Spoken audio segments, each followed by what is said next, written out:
Indonesia dikenal sebagai salah satu negara yang memiliki potensi logam tanah jarang atau Rare Earth Elements (REE) yang besar. Keyakinan ini tidak terlepas dari kondisi geologi Indonesia yang sangat kompleks dan unik. Indonesia berada di pertemuan tiga lempeng tektonik utama dunia, lempeng Eurasia, Indo-Australia, dan Pasifik, yang membentuk jalur magnetik dan vulkanik aktif selama jutaan tahun. Proses geologi inilah yang berperan besar dalam pembentukan berbagai jenis mineral termasuk logam tanah jarang. Tak hanya bernilai tinggi, logam tanah jarang juga disebut memiliki peran yang strategis, termasuk digunakan untuk bahan baku industri pertahanan, industri kendaraan listrik, elektronika, dan industri strategis lainnya. Logam tanah jarang sejatinya terdiri atas 17 unsur kimia yang terdapat di bumi. Secara ilmiah, 17 unsur logam tanah jarang terdiri dari 15 unsur lantanida dalam tabel periodik ditambah skandium dan yttrium. Unsur-unsur ini dikenal karena sifat magnetik, optik, dan katalitiknya yang unik sehingga banyak digunakan dalam kendaraan listrik, energi terbarukan, elektronik, kesehatan, hingga pertahanan. Disebut tanah jarang bukan karena sangat langka, melainkan karena jarang ditemukan dalam konsentrasi tinggi dan sulit dipisahkan, sehingga pengolahan dan pemurniannya membutuhkan teknologi tinggi. Karena peran yang strategis, logam tanah jarang kini menjadi komoditas kunci dalam transisi energi dan ekonomi digital global.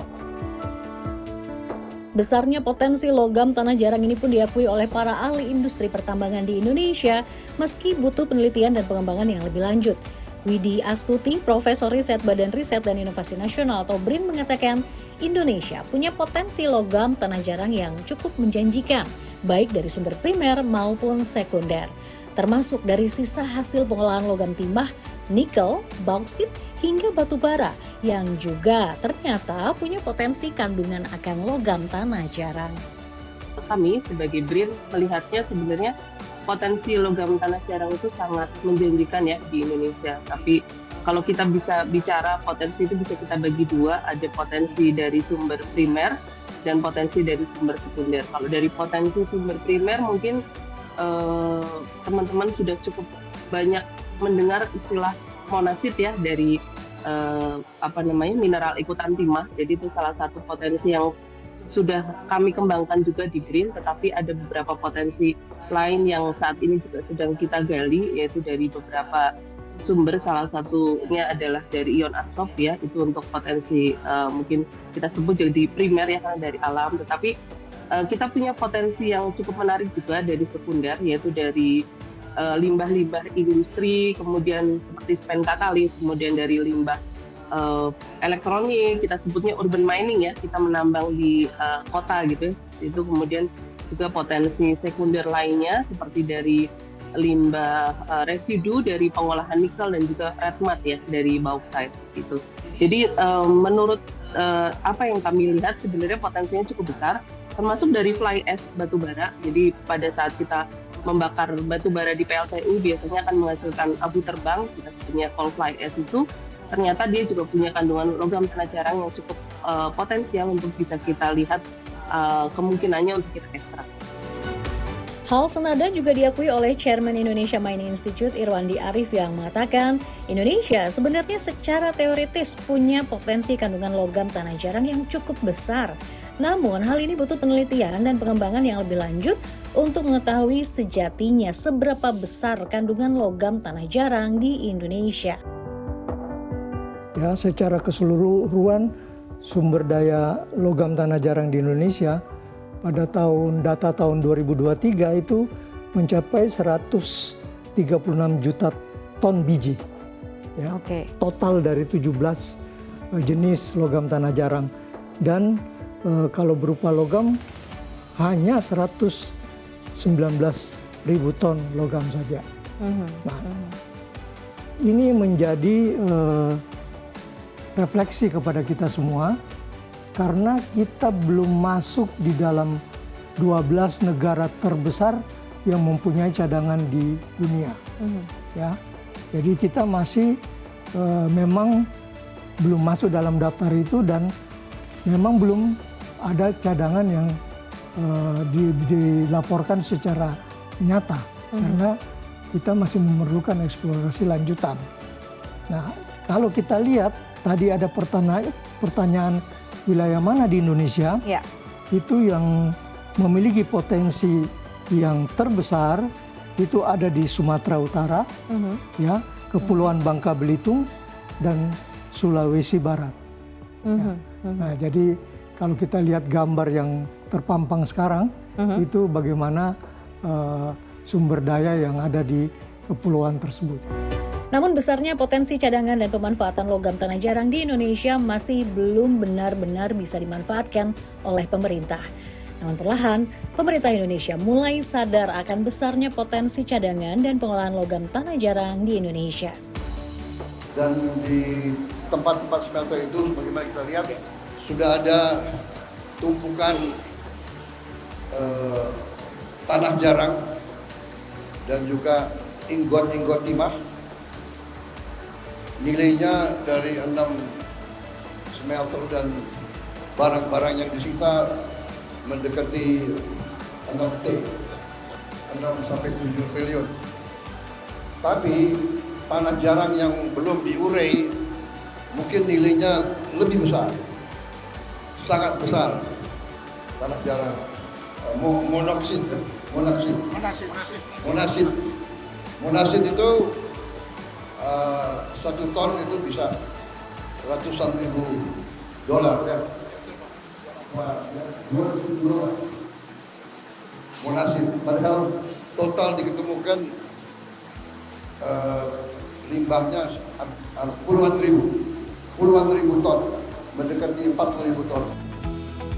Pemerintah pun makin serius menggarap potensi logam tanah jarang, salah satunya dengan membentuk Badan Industri Mineral atau BIM melalui keputusan Presiden nomor 77 tahun 2025 tentang pengangkatan Kepala Badan Industri Mineral yang dipercayakan Presiden Prabowo Subianto kepada Brian Yuliarto yang juga menjabat sebagai Menteri Pendidikan Tinggi, Riset, dan Teknologi.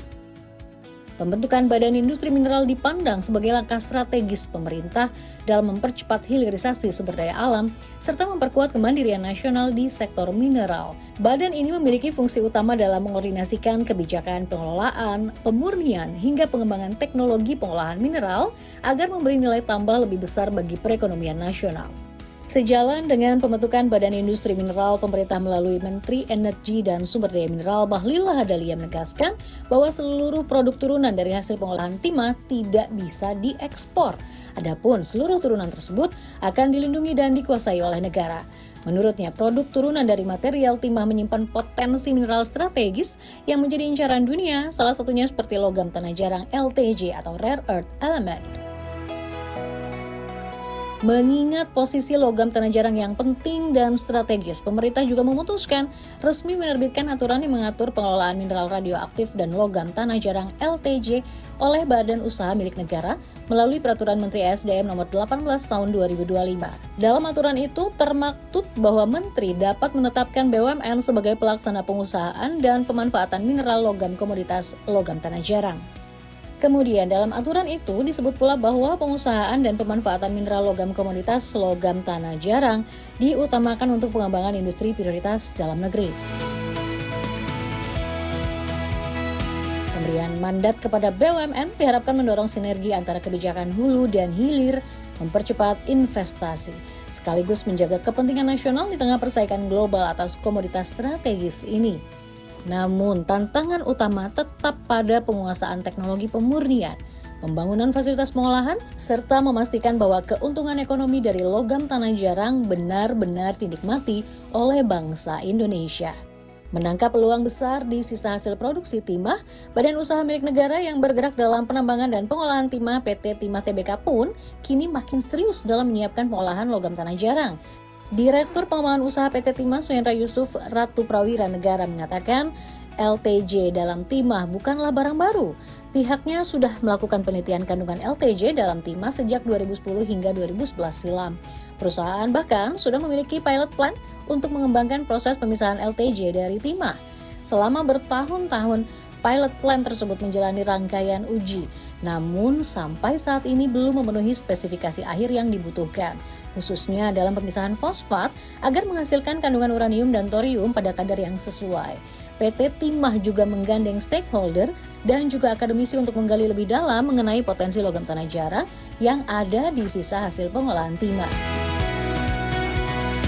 Sebenarnya PT Timah sudah melakukan upaya-upaya di tahun 2010 atau 2011 lalu itu sudah mendirikan semacam pilot plant ya untuk melakukan pengembangan REE atau logam tanah jarang, yang mana kemudian selama beberapa tahun sudah melakukan proses uji. Hanya dalam hal ini harapan dari spek yang diinginkan dari end product dari REE tersebut itu masih belum tercapai dari sisi spek. Semisal yang kita harapkan dalam pemisahan fosfat dari monasit itu sendiri, yang nanti end product dari situ akan terpisah secara proses kimiawinya, yaitu uranium dan thorium. Dan sebagaimana Mbak Seli ketahui dan publik juga sudah mengetahui bahwa thorium inilah yang dikenal nantinya sebagai harta karun yang tersimpan yang belum terdevelop secara optimal di Indonesia maupun di berbagai negara gitu. Nah, konteks ini yang coba kami generate, yang kami optimalisasi untuk bisa dilakukan agar proses-proses yang kami lakukan terkait dengan pengembangan ya, REE itu dapat dilanjutkan di PT Timah, dan selanjutnya ini kami berkolaborasi. Jadi pada saat saya mengemban amanah sebagai Direktur Pengembangan Usaha di PT Timah, saya melihat potensi ini, kemudian saya lakukan semacam kolaborasi dengan berbagai pihak, khususnya di lembaga pendidikan kami libatkan, dan juga regulator dalam hal ini pemerintah, yang mana di situ kami coba aplikasikan konsep triple helix ya di dalam penerapan ataupun langkah-langkah untuk mengembangkan bukan lagi uji coba, tapi bagaimana ini menjadi piloting project untuk pengembangan REE khususnya di PT Timah.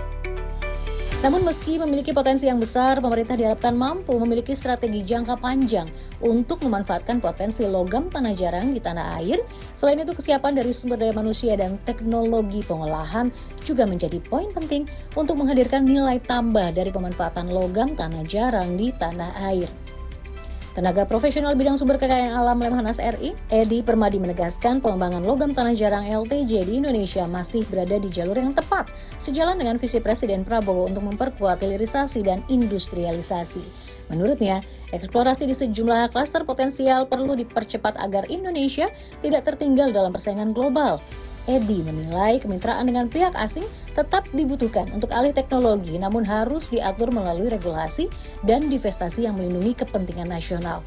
Ia berharap hilirisasi LTJ dapat menciptakan nilai tambah besar di dalam negeri dari lapangan pekerjaan, penguatan SDM, hingga kemandirian industri strategis seperti baterai dan komponen elektronik berteknologi tinggi. Kalau menurut kami sebenarnya senior partner itu tidak haram ya. Jadi harusnya itu bisa terbuka sebenarnya, karena senior partner itu akan membuka kemampuan teknologinya yang bisa kita kembangkan sebenarnya. Walaupun processing untuk LTJ ini bukan sesuatu yang baru buat Indonesia gitu. Ya, kita memiliki flotation, kita memiliki beberapa processing yang mirip-mirip dengan LTJ yang sekarang ini dilakukan di Malaysia sebenarnya. Jadi bukan hal yang baru gitu kan gitu. Ada juga perusahaan mining company Indonesia ada di Malaysia, ada juga gitu kan gitu. Prosesingnya cukup mirip-mirip sebenarnya. Namun yang kita butuhkan adalah meng-encourage orang atau pihak untuk melakukan eksplorasi di Indonesia. Nah, terkait dengan kekhawatiran untuk dominasi asing gitu kan gitu. Nah, sebenarnya di regulasi kita udah jelas itu. Jadi setelah izin usaha pertambangan eksplorasi ini visible, dinaikkan izin usaha operasi produksi. Setelah proses itu konstruksi berjalan, tentu saja dengan proses AMDAL dan lain sebagainya yang harus compliance dari sisi regulasi, itu 10 tahun dari masa produksi itu para pihak harus melakukan divestment.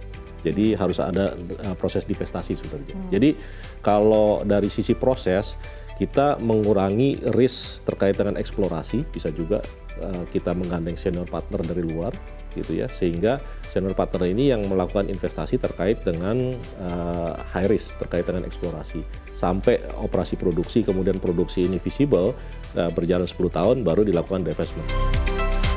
Sebagai penutup, Indonesia memiliki potensi logam tanah jarang yang sangat besar dan tersebar di berbagai wilayah, menjadikannya aset strategis di tengah meningkatnya kebutuhan global untuk industri kendaraan listrik, energi terbarukan, teknologi digital, hingga pertahanan. Kekayaan geologi dan posisi Indonesia sebagai negara penghasil berbagai mineral utama memberi peluang besar bagi pengembangan logam tanah jarang sebagai sumber pertumbuhan ekonomi baru dan penguatan kedaulatan industri nasional. Namun, besarnya potensi tersebut masih dihadapkan pada sejumlah kendala mendasar. Kepastian data, cadangan, dan kualitas sumber daya masih perlu diperkuat melalui eksplorasi yang lebih masif dan terintegrasi. Di sisi lain, keterbatasan penguasaan teknologi pengolahan dan pemurnian, tingginya kebutuhan investasi, serta kesiapan sumber daya manusia yang kompeten menjadi tantangan utama. Ke depan, sinergi kebijakan, pengembangan teknologi, dan peningkatan kapasitas SDM menjadi kunci agar logam tanah jarang Indonesia tidak hanya menjadi potensi, tetapi benar-benar memberikan nilai tambah dan manfaat strategis bagi perekonomian nasional.